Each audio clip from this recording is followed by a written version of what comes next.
नमस्कार। आज हम बात करने वाले हैं भारतीय इतिहास की एक ऐसी कहानी की जो ड्रामा, सम्मान और विवादों से भरी हुई है। ये कहानी है चित्तौड़गढ़ के किले की, उसके गौरव की और एक ऐसी आग की जो आज भी लोगों के जहन में जल रही है। लेकिन इस पूरी कहानी के दिल में एक बहुत ही कह सकते हैं परेशान करने वाला सवाल है। आखिर वो कौन सी परिस्थितियां थीं, कौन सी सोच थी कि हजारों महिलाओं ने एक साथ अपनी मर्जी से आग में कूद जाने का फैसला कर लिया। यही सवाल हमारे आज के इस विश्लेषण का केंद्र है। तो इस कॉम्प्लेक्स सब्जेक्ट को समझने के लिए हम इसे 5 हिस्सों में देखेंगे। सबसे पहले हम जौहर की प्रथा को समझेंगे, फिर बात करेंगे उस मजबूत किले और उस ताकतवर सुल्तान की जिनके बीच ये जंग हुई। इसके बाद हम रानी पद्मिनी की मशहूर कहानी में उतरेंगे, फिर जानेंगे कि इतिहास और कहानी में कितना फर्क है, और आखिर में हम देखेंगे कि इस घटना का आज भी हम पे क्या असर है। तो चलिए शुरू करते हैं। कहानी में सीधे कूदने से पहले ये समझना बहुत जरूरी है कि उस वक्त का माहौल कैसा था, कल्चर कैसा था। कुछ ऐसे शब्द हैं जिनका मतलब हमें साफ साफ पता होना चाहिए। तो सबसे पहला और सबसे जरूरी शब्द है जौहर। ये सम्मान बचाने का एक आखिरी और बहुत ही भयानक कदम था। इसका मकसद सिर्फ एक था, दुश्मन को जीत के बाद भी असल जीत से महरूम कर देना, मतलब उनके शरीर पर अधिकार से वंचित करना। और आग को इसलिए चुना गया ताकि हमलावर उनके मृत शरीरों को भी छू ना सकें। और जब महिलाएं जौहर कर लेती थीं, उसके बाद बारी आती थी पुरुषों की। वो केसरिया बाना पहनकर किले के दरवाजे खोल देते थे और दुश्मन पर भूखे शेर की तरह टूट पड़ते थे। इसे साका कहते थे। ये जीतने के लिए नहीं, बल्कि लड़ते लड़ते सम्मान से मरने के लिए आखिरी हमला होता था। तो जौहर और साका, ये दोनों मिलकर हार की घड़ी में राजपूतों के आखिरी प्रतिरोध की कहानी लिखते थे। यहाँ एक कन्फ्यूजन अक्सर होता है जौहर और सती प्रथा के बीच, लेकिन ये दोनों बिल्कुल अलग हैं। देखिए, जौहर जंग के समय होता था, दुश्मन से बचने के लिए एक सामूहिक फैसला था। वहीं सती एक व्यक्तिगत प्रथा थी जो पति की सामान्य मौत के बाद होती थी। इस कहानी को समझने के लिए फर्क जानना बहुत जरूरी है। तो चलिए अब कहानी के 2 मेन प्लेयर्स की तरफ बढ़ते हैं जिनके टकराव ने इतिहास लिख दिया। एक तरफ था एक ऐसा किला जिसे जीतना नामुमकिन सा लगता था, और दूसरी तरफ था एक ऐसा सुल्तान जिसे कोई रोक नहीं पा रहा था। पहले बात करते हैं चित्तौड़गढ़ की। ये सिर्फ कोई किला नहीं था, ये तो पहाड़ के ऊपर बसा हुआ एक पूरा शहर था। सोचिए, 180 मीटर ऊंची पहाड़ी पर लगभग 700 एकड़ में फैला हुआ। इसकी बनावट ही इसे दुश्मन के लिए एक बहुत बड़ी चुनौती बना देती थी। लेकिन इस किले की असली ताकत थी इसकी सेल्फ सफिशिएंसी। एक जमाने में इसके अंदर 84 तालाब, कुएं और बावड़ियां थीं। मतलब इतना पानी था कि 50,000 की फौज 4 साल तक बिना बाहर की मदद के आराम से रह सकती थी। इसी वजह से चित्तौड़गढ़ को भारत के सबसे मजबूत किलों में गिना जाता था।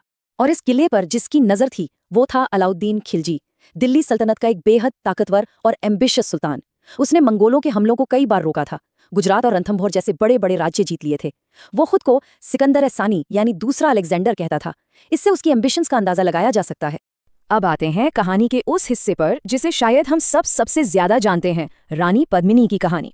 लेकिन यहाँ ये याद रखना बहुत जरूरी है कि ये कहानी उस दौर के इतिहास में नहीं, बल्कि बहुत बहुत बाद में लिखी गई एक कविता में मिलती है। रानी पद्मिनी की कहानी का जो वर्जन हम सुनते सुनाते हैं वो असल में मलिक मोहम्मद जायसी के महाकाव्य पद्मावत से आता है, और ये लिखी गई थी 1540 में, मतलब चित्तौड़ की घेराबंदी के 237 साल बाद। तो ये एक हिस्टोरिकल अकाउंट नहीं, बल्कि एक लिटरेरी क्रिएशन है। तो पद्मावत के मुताबिक इस कहानी की शुरुआत होती है एक बदले की आग से। चित्तौड़ के राजा रतन सिंह अपने एक दरबारी राघव चेतन को देश निकाला दे देते हैं। अब बदला लेने के लिए राघव चेतन सीधा दिल्ली पहुंचता है और सुल्तान अलाउद्दीन खिलजी के कान भरता है। उसे रानी पद्मिनी की खूबसूरती के बारे में बढ़ा चढ़ाकर बताता है। और यहीं आता है किंवदंती का वो मशहूर हिस्सा, शीशे वाला धोखा। खिलजी चित्तौड़ आकर पद्मिनी को देखने की जिद करता है। राजपूत मर्यादा के खिलाफ था तो एक रास्ता निकाला गया। खिलजी को शीशे में रानी की परछाई दिखाई जाएगी, लेकिन कहते हैं कि वो एक झलक देखकर उसका जुनून और भी बढ़ गया। कहानी आगे बढ़ती है। खिलजी धोखे से राजा रतन सिंह को बंदी बना लेता है। तब पद्मिनी एक कमाल की चाल चलती हैं। वो खिलजी को संदेश भेजती हैं कि वो अपनी 700 दासियों के साथ आ रही हैं। लेकिन उन पालकियों में दासियां नहीं, बल्कि बहादुर राजपूत योद्धा छिपे होते हैं, जिन्हें गोरा और बादल जैसे योद्धा लीड कर रहे थे। वो खिलजी के कैंप पर हमला करके राजा को छुड़ा लाते हैं। तो ये तो थी वो मशहूर किंवदंती। लेकिन अब देखते हैं कि उस दौर के हिस्टोरिकल रिकॉर्ड्स इस घेराबंदी के बारे में असल में क्या कहते हैं। यहीं पर कहानी और इतिहास का फासला साफ नजर आने लगता है। ये स्लाइड इतिहास और किंवदंती के बीच का फर्क एकदम साफ कर देती है। अमीर खुसरो, जो खिलजी के साथ उस जंग में मौजूद थे, वो अपनी किताब में कहीं भी पद्मिनी का जिक्र तक नहीं करते। उनके हिसाब से हमला राजनीतिक था, किसी रानी के लिए नहीं। और सबसे हैरान करने वाली बात, खुसरो ने चित्तौड़ में किसी जौहर का जिक्र नहीं किया है। कहानी के ये सारे मेन एलिमेंट्स जैसे पद्मिनी, शीशा, ये सब 200 साल से भी ज्यादा बाद जायसी की कविता में सामने आते हैं। तो हिस्टोरिकल फैक्ट्स के हिसाब से क्या हुआ था? 28 जनवरी 1303 को खिलजी चित्तौड़ के लिए निकला। घेराबंदी बहुत लंबी चली, करीब 8 महीने। इससे पता चलता है कि राजपूतों ने जबरदस्त टक्कर दी थी। और आखिरकार 26 अगस्त 1303 को खिलजी किला जीतने में कामयाब हुआ।